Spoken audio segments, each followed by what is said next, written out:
This is Kevin Randall. For nearly 30 years, I have been investigating the case of the Roswell UFO. I have interviewed hundreds of people and stood on the crash site. Now in Roswell in the 21st century, I have reviewed dozens of hours of audio and videotaped interviews, examined hundreds of files that relate to the crash, and have returned to Roswell in an attempt to put all that information into the proper perspective.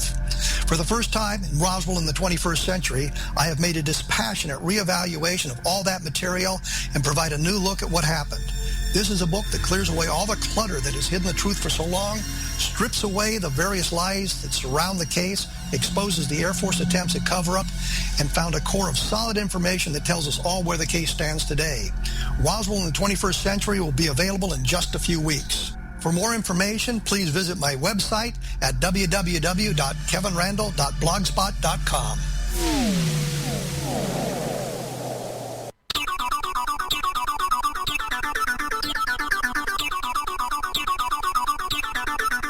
Join High Tech with Corey K. weekly here on the X-Zone Broadcast Network.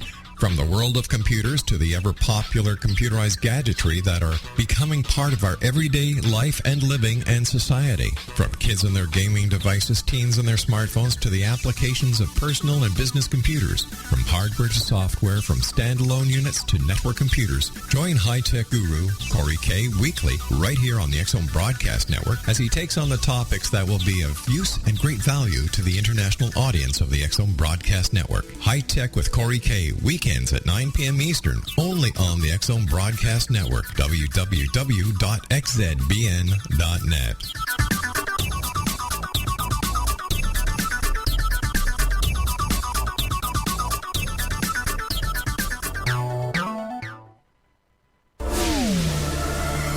The X-Zone Radio Show with Rob McConnell is largely an opinion talk show. All opinions, comments, or statements of fact expressed by Rob McConnell's guests are strictly their own and are not to be construed as those of the X-Zone Radio Show or endorsed in any manner by Rob McConnell, Relmar McConnell Media Company, the X-Zone Broadcast Network, its affiliated networks, stations, employees, or advertisers.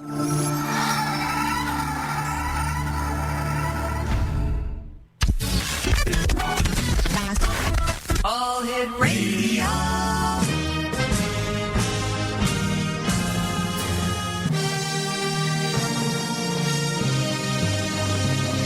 Welcome to the X Zone, a place where fact is fiction and fiction is reality. Now, here's your host, Rob McConnell.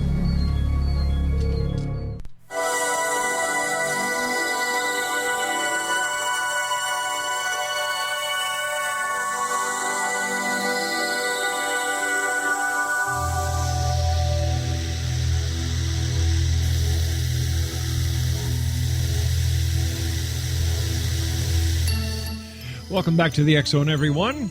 Glad you're still with us. I'm Rob McConnell, and we're coming to you live and around the world from our broadcast center in Hamilton, Ontario, Canada, on the X-Zone Broadcast Network, our worldwide family of broadcast affiliates, and on TalkStream Live. If you'd like to send an email, studio at xzoneradiotv.com, on all social media sites, X-Zone Radio TV. And why don't you join our X-Zone group site on Facebook, facebook.com/groups/X-Zone Radio Show. My guest this hour is a gentleman that I've had the pleasure of having on the show many times. In fact, the last time he was on the show, we were talking about Senator Ted Cruz. This is going back to March of this year.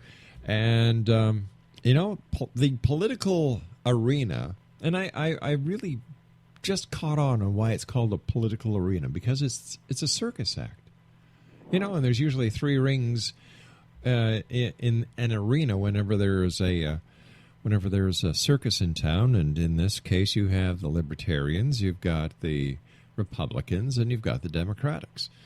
And hoping to help me get a better grip on what is or isn't happening in the world of politics in the U.S. is my friend Richard DeRose. And in 1998, Richard published a book entitled Retail to Hell: Why We Need to Fear the Information Highway, Superstores, and Superpowers. Now, the book foretold how the greatest economic power ever conceived, the USA, would fail in just a decade if it didn't change its course of action. In the book, he told how, why, and when. Now, no one listened, and now it's coming true. How did he know this would happen? Well, because he had written about it before. 30 years ago, Exonation, he wrote a book entitled Brainwashed Are You? Joining me now is Richard DeRose. And Richard, welcome back to the Exxon. Always great having you here, my friend. Rob, thanks a lot. It's great to be back. Richard, what the hell's going on in your political world in the United States? Well, I think it's fear. Fear on both sides. Fear. Mm-hmm. A lot of people are afraid that they're going to lose everything they have if they don't put someone like Donald Trump up there to change things. And there's fear that if they do, they're going to lose everything they have with a guy that could be crazy. So it's kind of interesting because he's been painted that way, Now, when I look at the news, I kind of get the feeling that he's got quite a few people worried in the good old boy establishment of the Washington that is feeling pretty uneasy these days because there's another guy in town who is just not going to be a silent president and let them do whatever the hell they want. Am I correct? Exactly. He just doesn't seem to have any kind of political filter. Right. And one way it's a great thing, another way it hurts him because it scares people that don't quite understand who he is and where he's coming from. But he's a really amazing person if you study what he's talking about and understand. That's the biggest thing, understand, the facts that a lot of things he says are true, and a lot of people just can't deal with it. They put on their blinders. Mm-hmm. And yet, Hillary Clinton seems to be getting away with her emails. She's getting... I thought she'd get away with Benghazi, but apparently she's getting sued by parents of or relatives of those who lost their lives in Benghazi. Is this going to have any effect on her race to be president against Donald Trump?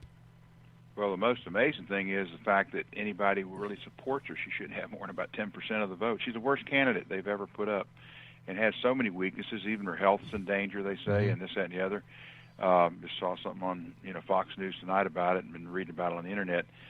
And it's just amazing that people are saying, I want Hillary, I want Hillary. I mean, gosh, you couldn't ask for a worse person to represent you. The fact that America seems to be in a total upheaval based on the two candidates, Clinton and Trump. Is it possible that this is all part of a ploy that an election can be canceled because either one of the candidates cannot, in the opinion of the American people, fulfill the role of commander-in-chief? Well, it's possible, but I don't think it's going to quite go that far.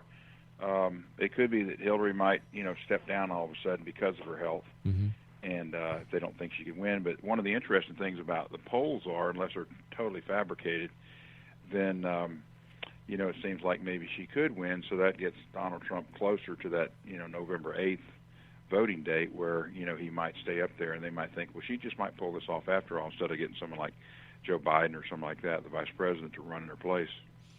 Now, yesterday, I believe it was yesterday, that 50 Republicans who are very knowledgeable on national security, homeland security, all got together, signed a letter saying that Donald Trump would be the worst thing that ever happened to the U.S. government. How can his own party go against him like this? Because one of the things that is actually true about the Republican Party is it doesn't represent the American people. And he represents the American people, fixing problems for them, getting their jobs back, this, that, and the other. And so they're almost afraid that if he does get in, they'd rather have Hillary up there, someone they know they can trust, to be, go along with their agenda. So that's why they're going against him. And he says that, and other people do too that don't understand it. But, the American people aren't really paying that much attention, and they listen to these little sound bites on TV, and they think, oh, this man's terrible. Look what he's done now. The fact that now you've got the libertarians who are starting to grab some attention. How do you think that this is going to fare? Do you actually think they'll meet the threshold, minimal threshold, in order to get on the main ballots? Or do you think that this is just, a good try at something? Well, it usually is just a good try. They might have a better chance now because, like you say, some people are concerned about both candidates. but they're not going to have that much of an impact. They might impact the final vote, but it's not going to change the situation. The problem with Trump is he is so close. I mean, if it comes out to be a really close election, people talk about, you can't fix the election, but you can fix it. It's done by computers and this, that, and the other.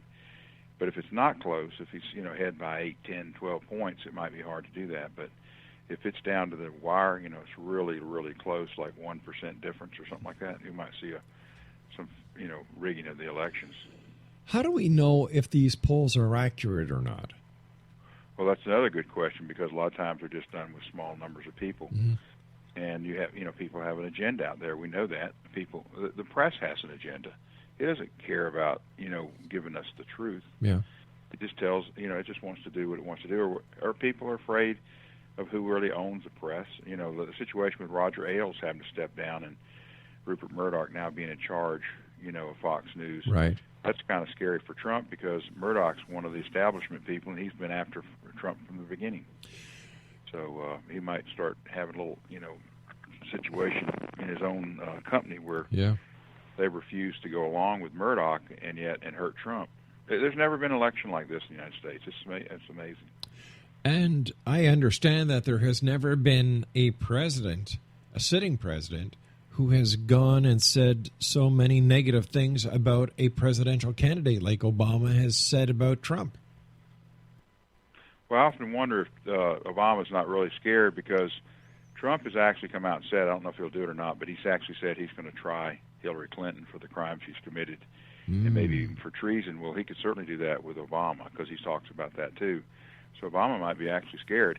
And people might say, what is that man talking about? But no, if you're a good prosecutor and based on the laws of the United States, you could prove that, Barack Obama went out of his way to commit acts of treason against the United States of America. You and I have to take a short break. When we come back, I'd like to further investigate Obama being charged for treason. Interesting concept. Richard DeRose is our special guest, and Richard and I will be back on the other side of this break as we continue here in the X Zone from our broadcast center in Hamilton, Ontario, Canada. My name is Rob McConnell. Don't go away.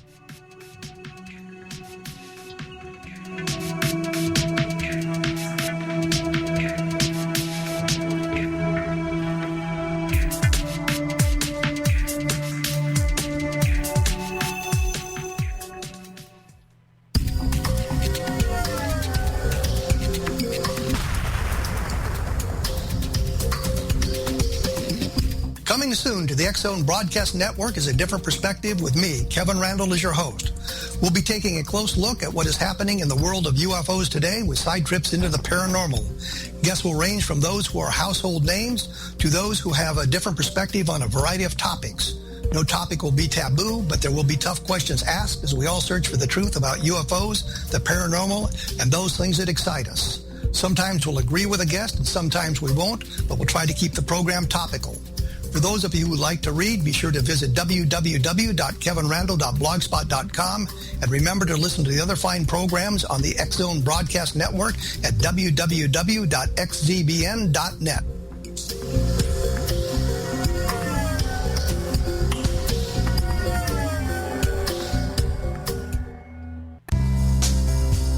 Gibbs A. Williams, Ph.D., is a practicing psychoanalyst, supervisor, researcher, and author in New York City.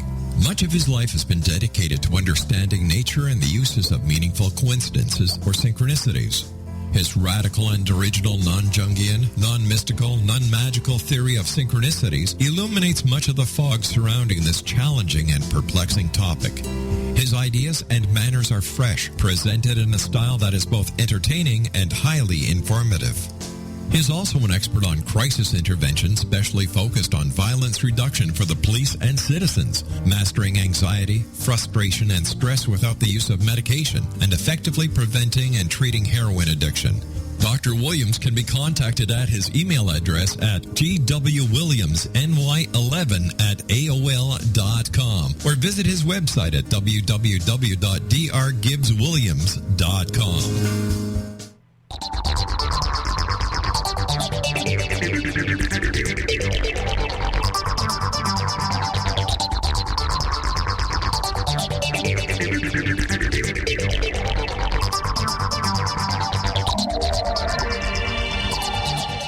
And welcome back, everyone.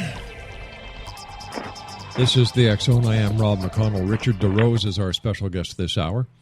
And Richard, how or what do you believe, or what is the train of thought when we talk about President Obama committing treason? Well, it's a matter. It's a matter of just wanting to tear down the United States, making it a superpower. Mm-hmm. I mean, right now we're really the only superpower out there. But if you can weaken it, from where he comes from, he was raised as a Muslim, and he believes that, like even black people do, basically that this white power, this white exceptionalism is wrong, and it needs to be destroyed. So the best way to do that is to weaken the country, and he's made concerted efforts to do that. With the situation with our borders and this, that, and the other, it's just one thing after another he's done. Letting in Muslims that could be terrorists in the long run, or refusing to admit that these people are terrorists, or some people can be terrorists and cause harm to the United States.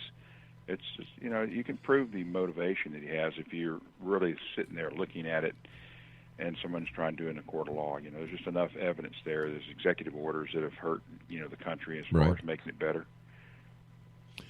What about this $400 million that was delivered to Iran? Do you think that this was for the release of the hostages, or do you think that it was actually the money that Iran had paid to the United States going back a while in time for arms and arms shipments?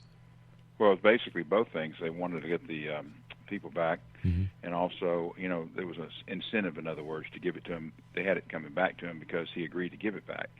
But on the other hand, why did he make that agreement with Iran? It's, you could look at it like, well, it's détente. He's opening the door. The things that, say the Republican administration type thing would not do. He's basically done that with Cuba.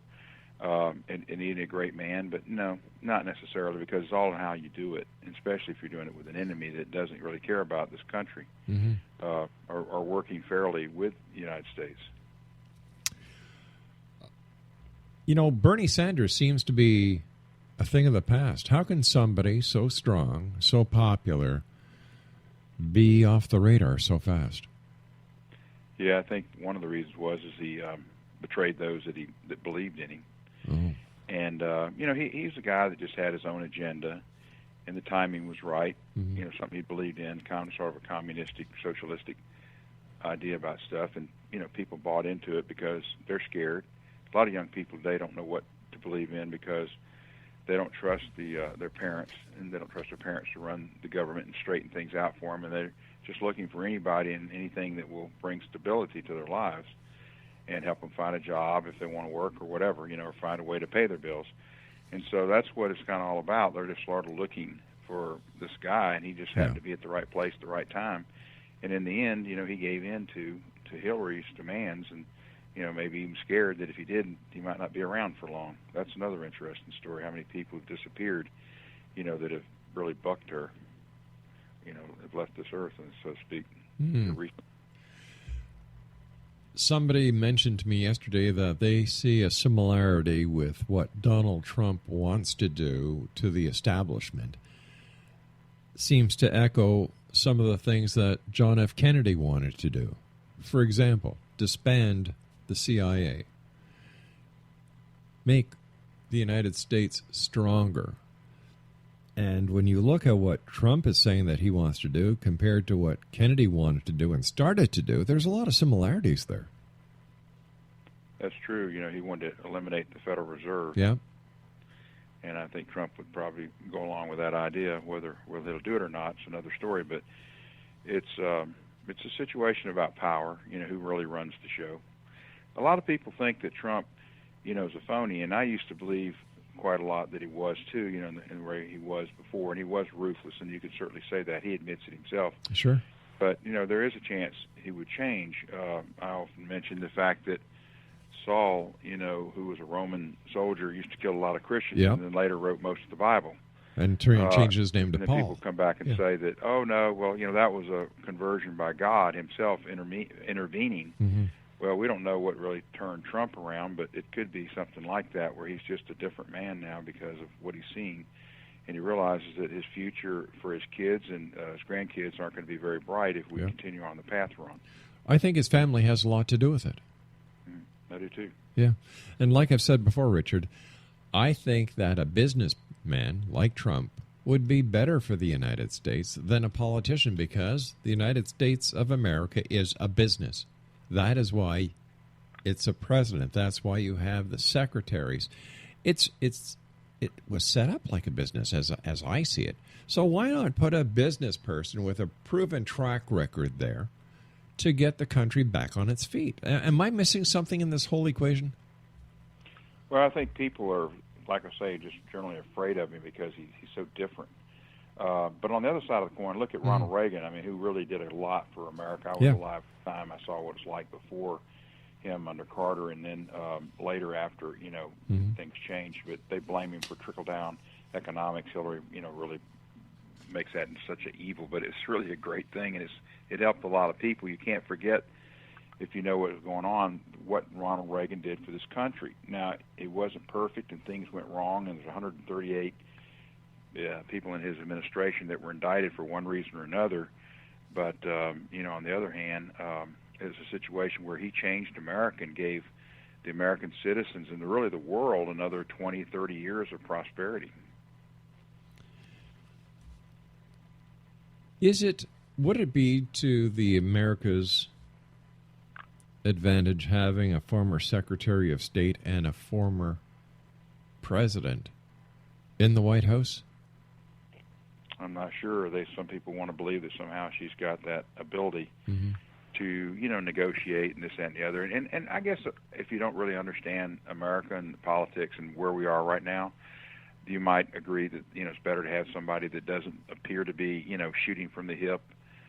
People were afraid of Ronald Reagan when he, for the same reasons, really. And then after a while, they got to see him in action, and they loved him, and, he won re-election by a landslide. So I think the same thing could be true with Trump. But Trump doesn't have that ability to communicate like Reagan did. Yeah. Reagan was a great communicator. When you look at the polls, and then you look at the number of people that go to the Clinton rallies compared to the masses that go to the Trump rallies, something doesn't make sense here. It just doesn't make sense. How can she be so ahead in the poll when the American public doesn't go out to her rallies? And how can, something just doesn't make sense here. Yeah, a lot of it doesn't. But, just the situation with her stumbling and falling and, having to be picked up to get up steps and stuff like that, we don't see that. And so, it's like they're making this person into this image that we don't even recognize when we know the truth about Hillary. You're right. People aren't excited about her. But, that's what I'm saying. They might be trying to make everybody think that this is a great person and she can win the election, and then basically falsify the elections, because it can be done through computers. Don't kid yourself. It can certainly be done by computers. If Russia can hack into, the Pentagon's computers for that matter, and then believe me, they can hack in and change the votes. Do you think there's a Russian-Trump connection? I don't think there's one in relationship to what people might be afraid of. I think Putin probably respects him. People are kind of funny. You might say, well, Obama's a great guy to work with, blah, blah, blah, therefore he should be getting along with Putin a lot more. But they don't really. They kind of respect people out of fear. And Trump is that kind of person like Reagan was. You sort of fear him. You don't fear Obama. So in that respect, I think Putin has a lot more respect for Donald Trump. I don't think he's working with Trump in any way to help out. There's no proof of that. But I think that Putin would like to see Hillary not, go into office. We've done a lot to hurt the Soviet Union, not Soviet Union, but Russia. And we've, done a lot of, things that, have hurt. I think even the price of oil was affected by what we were trying to do. We forced the price down because that was where Putin was going to get a lot of money and change the markets. They just had come online with a lot of oil in the last 4, 5, 6 years. And so we forced the price down so he couldn't become rich. And it got so low, and then fracking and other stuff coming online. At the same time, it really forced it down a lot lower than they wanted to. So those are the kind of things that, Putin should be mad about. You know, it's hurt his economy, it's hurt his situation, but people still love him over there. They see him as a real leader, but Yeah. you know, you can't say that about Barack Obama. And I think Putin lost a lot of respect for President Obama during the early days of the Syrian escapade, where, you know, Obama drew a red line in the sand, and, you know, that one was missed, and then another line was written in the sand. And Putin is a warrior. You know, he's a former KGB. He's military. He's a warrior. And Obama is kind of laid back, and he's just a politician. Whereas Trump, I think this is where Putin respects Trump, because he's a warrior in the world of business, finance. And it's finance and business that makes the world go round. That's right. Richard, stand by, my friend. You and I have to take our break at the bottom of the hour. Exonation Richard DeRose is our special guest. Richard, what's your website? It's brainwashedareYou.com. And that's www.brainwashedareYou.com. And Richard and I will be back on the other side of this break, including the X-Zone News by the sweetheart of Sydney, Nova Scotia, our very own Amanda Curran. My name is Rob McConnell. We'll be back. Don't go away.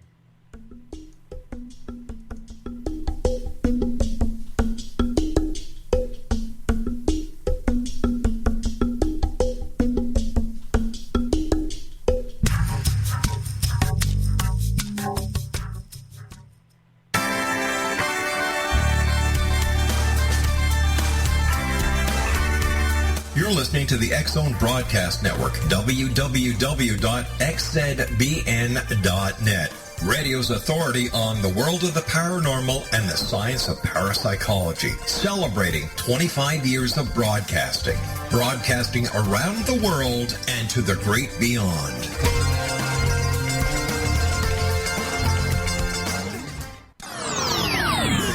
This is News from the X-Zone. I'm Amanda Curran.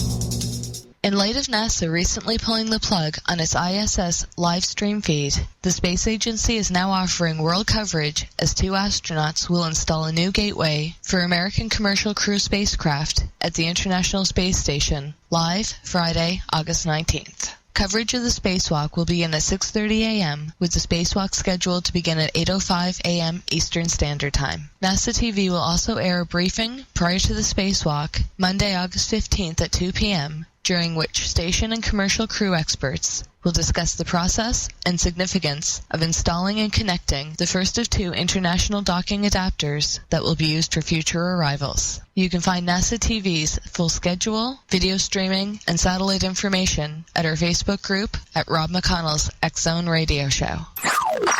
After a record-setting 31 months on the lunar surface, China has officially announced that their first moon rover, U-2, has ceased operations. U-2 touched down on the moon in December 2013, making it the first robot to roll across the moon since the early 1970s, and stunned everyone by extending its expected 3-month trip into a record-breaking 2.5 years plus. A glitch in January 2014 was thought to have been the end, but miraculously, it came back to life the next month. U-2 discovered a new kind of moon rock, and the rover's observations have helped scientists better understand the history of lunar volcanism. Rest in peace, U-2. Thank you for your contribution to space and humanity.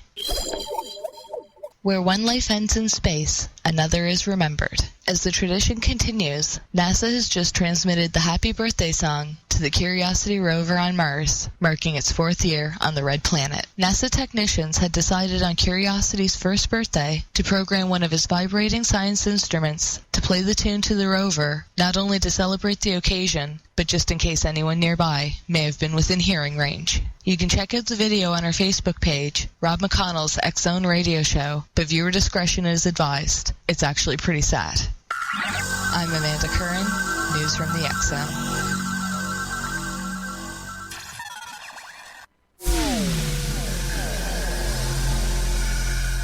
This is Kevin Randall. For nearly 30 years, I have been investigating the case of the Roswell UFO. I have interviewed hundreds of people and stood on the crash site. Now in Roswell in the 21st century, I have reviewed dozens of hours of audio and videotaped interviews, examined hundreds of files that relate to the crash, and have returned to Roswell in an attempt to put all that information into the proper perspective. For the first time in Roswell in the 21st century, I have made a dispassionate reevaluation of all that material and provide a new look at what happened. This is a book that clears away all the clutter that has hidden the truth for so long, strips away the various lies that surround the case, exposes the Air Force attempts at cover-up, and found a core of solid information that tells us all where the case stands today. Roswell in the 21st century will be available in just a few weeks. For more information, please visit my website at www.kevinrandall.blogspot.com.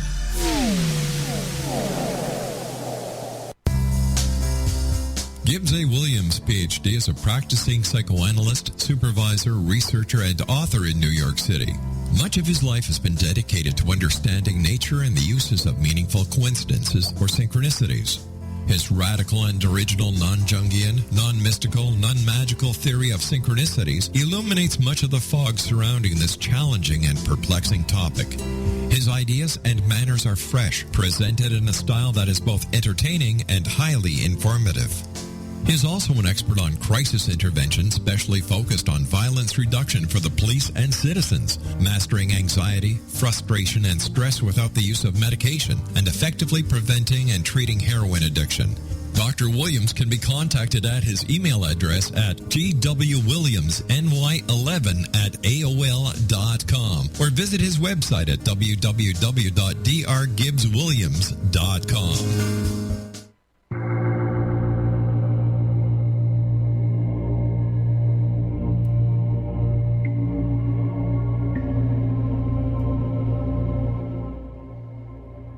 Welcome back, everyone. This is the X Zone. I am Rob McConnell. Richard DeRose is our special guest this hour. www.brainwashed Are You? And I have to say, yep, I really think we are. It's funny, we were speaking about the media before what happened in Fox, and I love how people are now looking at CNN as not the cable news network, but the Clinton news network. I thought the media was supposed to be impartial. Well, it would be if it was probably independently owned and it was profitable to bring this information out. But basically what they're doing is they're trying to bring the audience to the advertisers. Mm-hmm. That's the main goal. So if they can bring a story up that makes sense, that, you know, that people want to tune into it because we love drama in a sense, then nothing really matters about the truth anymore. It's all about, like I say, keeping the business going, more or less. What's your take on the Black Lives Matter, Richard? I think it's interesting. I've been doing a lot of, in fact, I would like to work on a documentary about police violence in the United States. I know quite a bit about it. Right.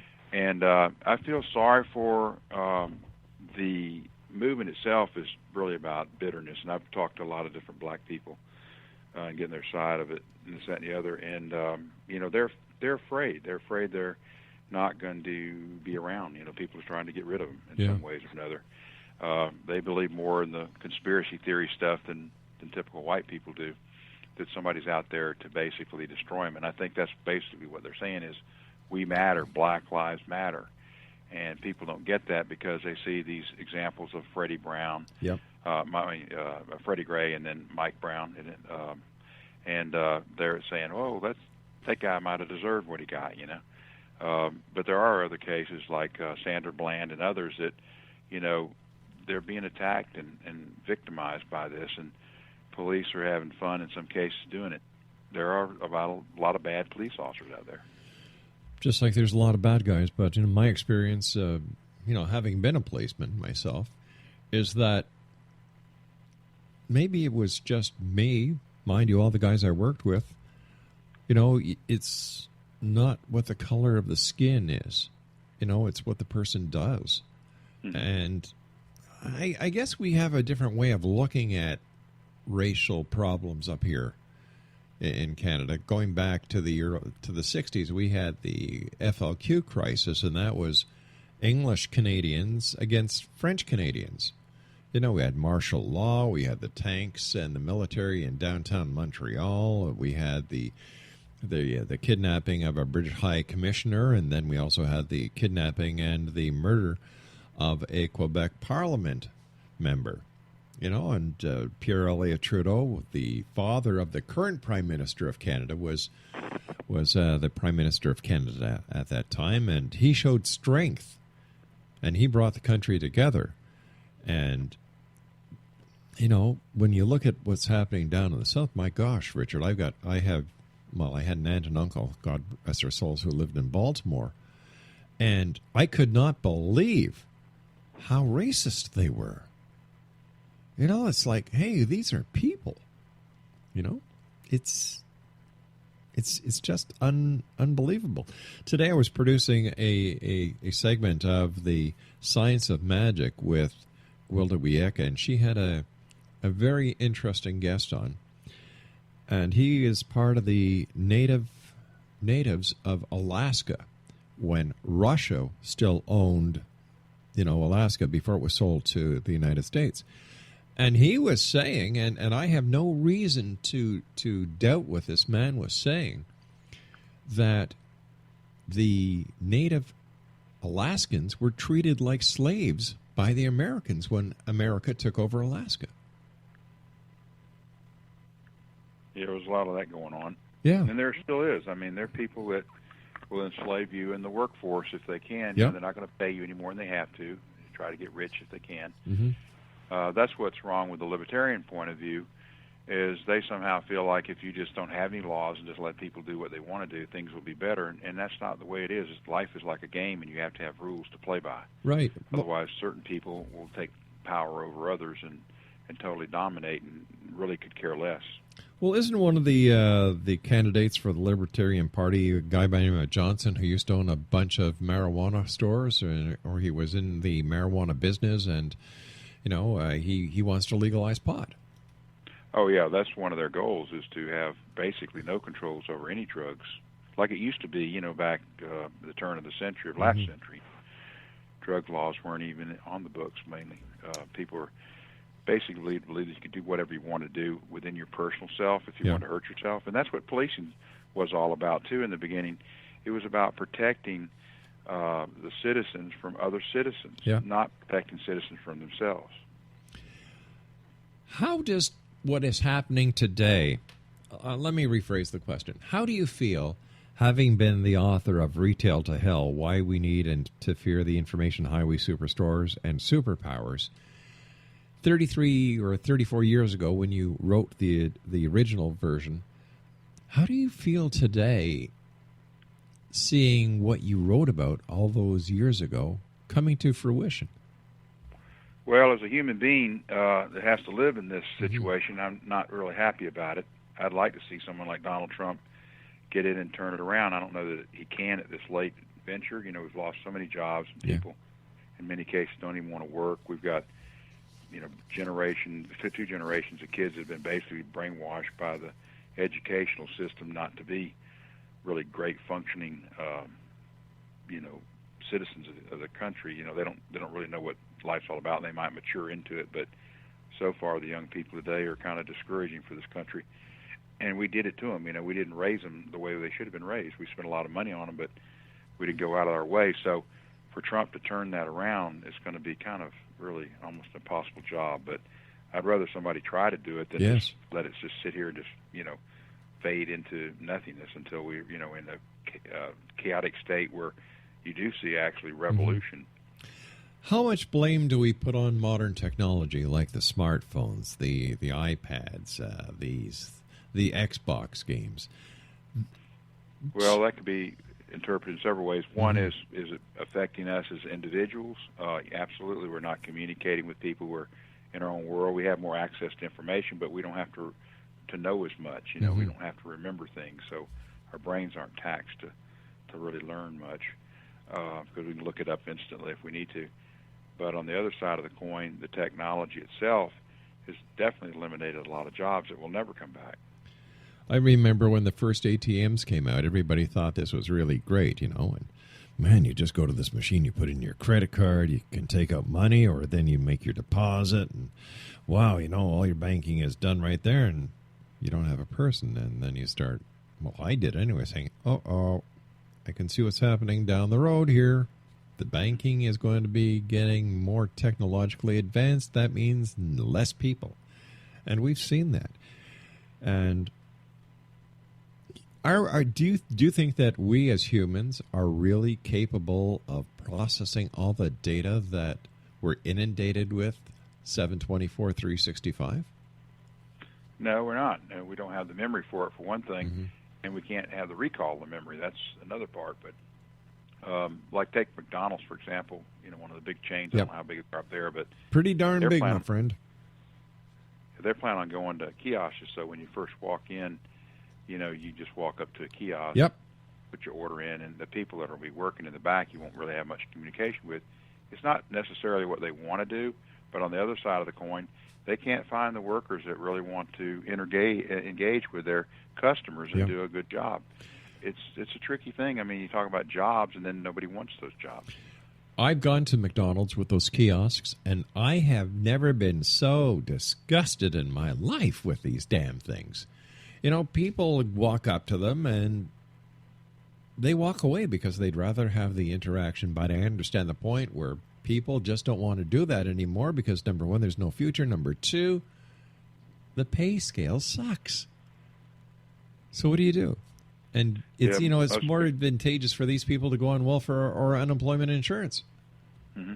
And a lot of them are actually getting food stamps while they're working. Yeah. So because they don't make enough money and have to live with somebody, a parent, or whatever. They can't live out on their own.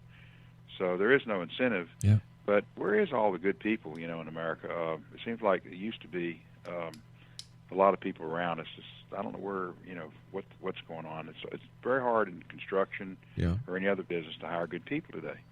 Well, I think a lot of the good people are defending the country. In my books, the members of the military, the first responders, they are the best people because they're the ones who are keeping us safe. And I've always thought highly of our armed forces here in Canada as well as the United States because we're neighbors.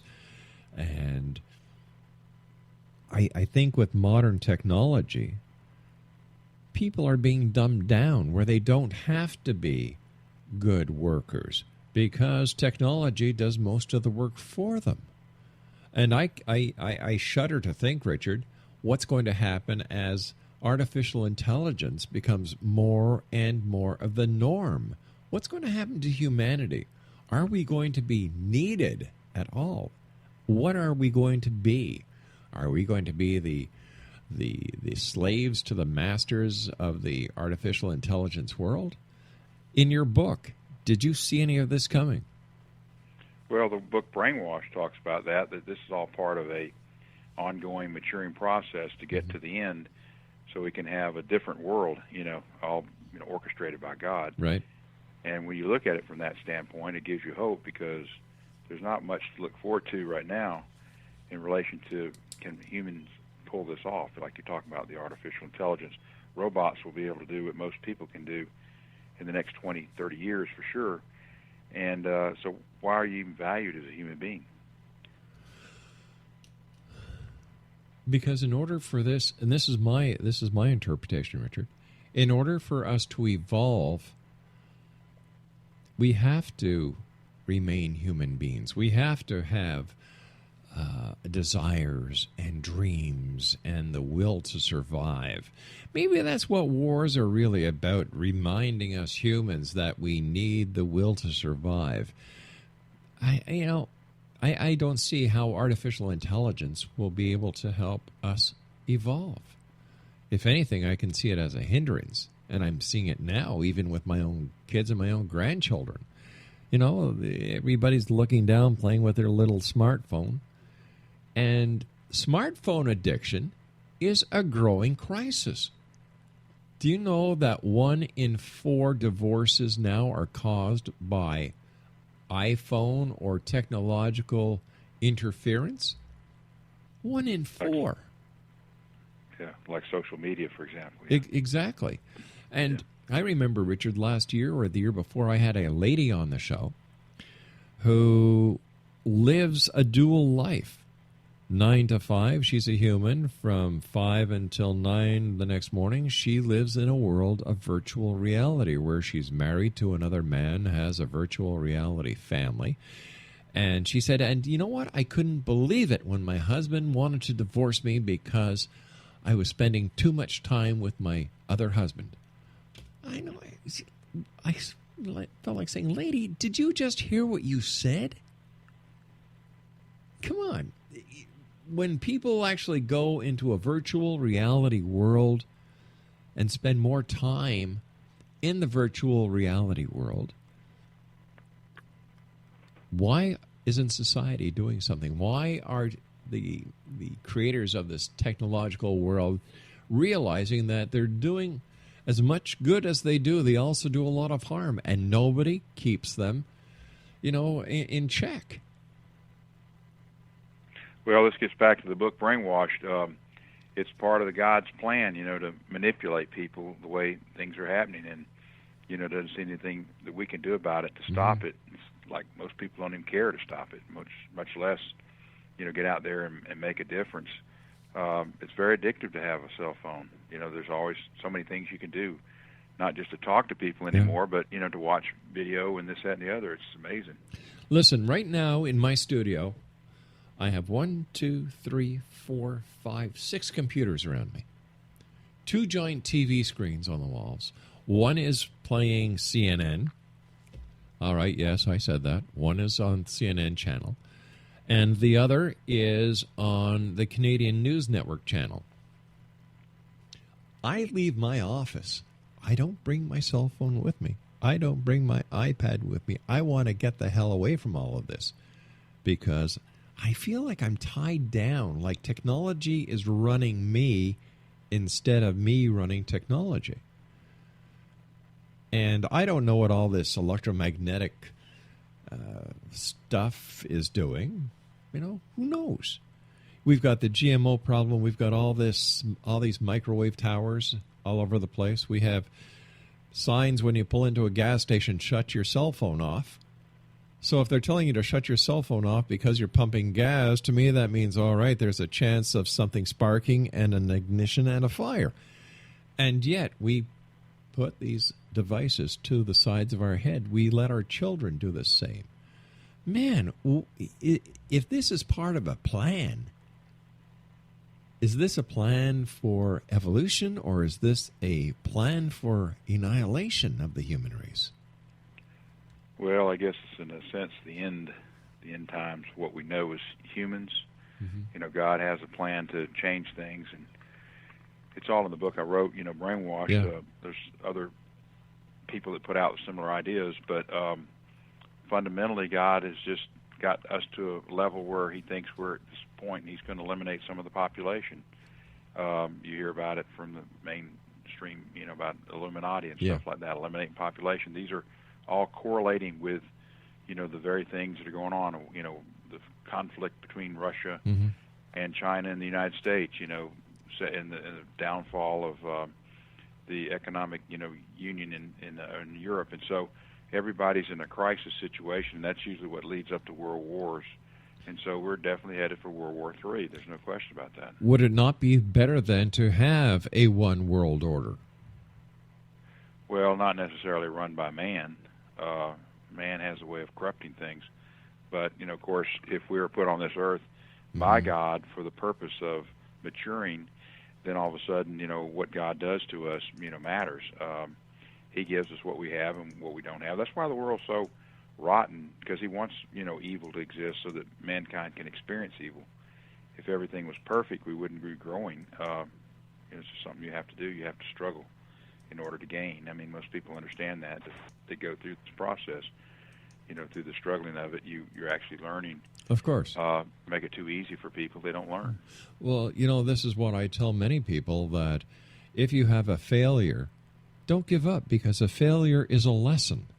Without failure, you won't learn.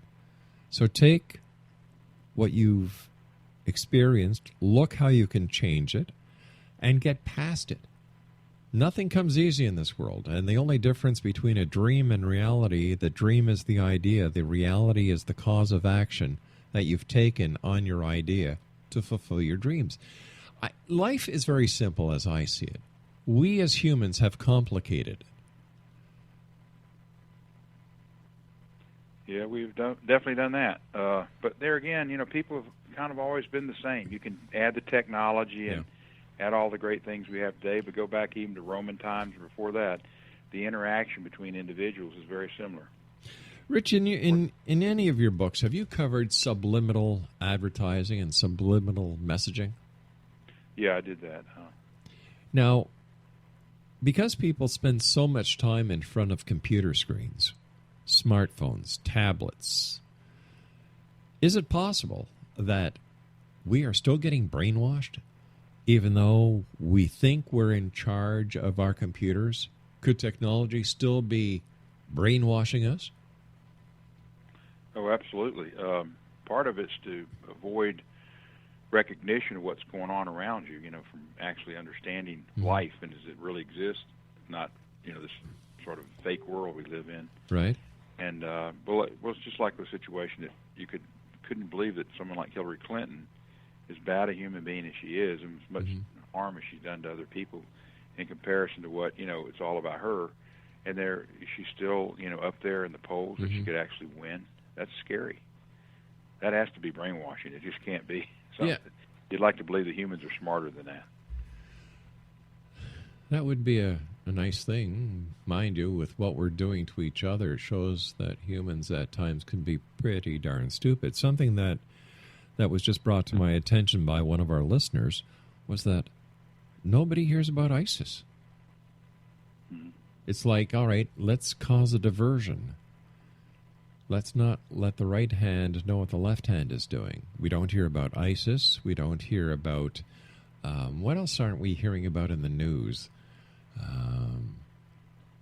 Well, there are those the growing conflict between Japan and China because of the islands that China is building in the international trade routes. And then you've got North Korea that's starting to flex its muscle with the possibility of being able to launch nuclear payloads.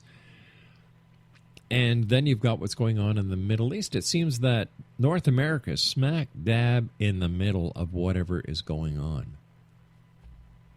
That's true. And we, the ones that brought about the Syrian engagement, that was not a civil war over there until we got involved and started. And it's easy to prove. Just Google it.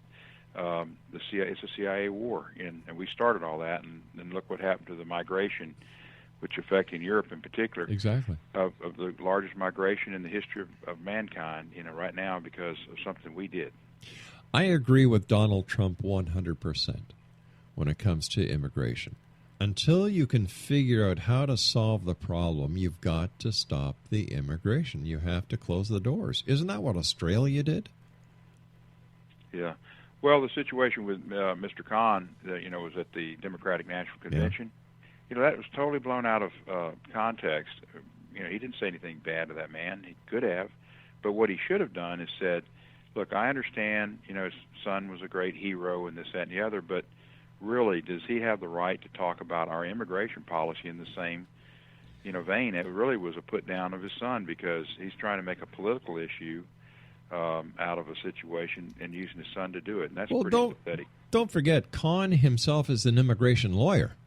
Or exactly, yeah. People didn't know that at the time, yeah. Yeah, so let's look at the big picture. If immigration laws change, Khan's out of money. Exactly. Maybe out of business. Exactly, which I think he should be. Immigration lawyers are great, but, throw a bunch of lawyers. What's the old saying? What do you have if you have 100 lawyers on the bottom of the sea? You have a good start. I don't know about this anymore. So based on your book, where do you see us? Is there a way that we can turn all this negativity around? Can we get back on track? Can we be a prosperous society? Or are we doomed? Well, I go back to look at Ronald Reagan. I mean, we were at the point where the system was about to collapse. Yeah. Everybody said it's going to go under. Let's go ahead and start a new system. And just like the Soviet Union did years later in 1990, had to give itself up and then turn into individual states. So is that going to happen here? It's possible. and then we get another 20, 30 years, and this stuff builds back up. God's in charge, and He will decide, what really happens. So it's possible that, we might stretch this thing out another 20, 30 years. Yeah. It doesn't look like we can, but it's possible. Richard, where can people get copies of your books? Amazon.com. Yeah. I still have the autographed copies that you sent me, and I cherish them. Oh, well, thank you. Yeah. My friend, what are your final thoughts tonight for the X-Zone Nation? Well, just keep informed. You're doing a great job, keeping people up on all these different topics. And but the most important thing, I think, is to realize that, you got to believe in God, and that somehow He's there, and He's going to be there for you in the long run, because it's not encouraging to look at the situation and say, how are we going to get out of this mess? It's like you're going on the Titanic and you're going down. You just hope somebody's going to somehow try to rescue you. Richard, as always, the door is always open here. I enjoy our chats, and take care of yourself, my friend, and thanks for doing what you do as well. Okay, thank you. Good night, Rich. X-Zone Nation, Bye. if you'd like more information on Richard DeRose, please visit his website, www.brainwashedareYou.com. Well, that's it for tonight, everyone. I'll be back tomorrow night at 11 o'clock Eastern here in the X-Zone. So from everyone here in our studios in Hamilton, Ontario, Canada, the lovely Amanda in Sydney, Nova Scotia, Craig over here in Master Control, and my senior executive producer, my wife, my partner, my best friend, Laura Rogers. Thank you, X-Zone Nation, for listening and keeping us in the loop, keeping us in the high numbers. And also, don't forget, we are in Europe on Radio X. So until tomorrow night, when once again we meet, X-Zone Nation, always remember to keep your eyes to the sky and your heart to the light. Good night, everyone.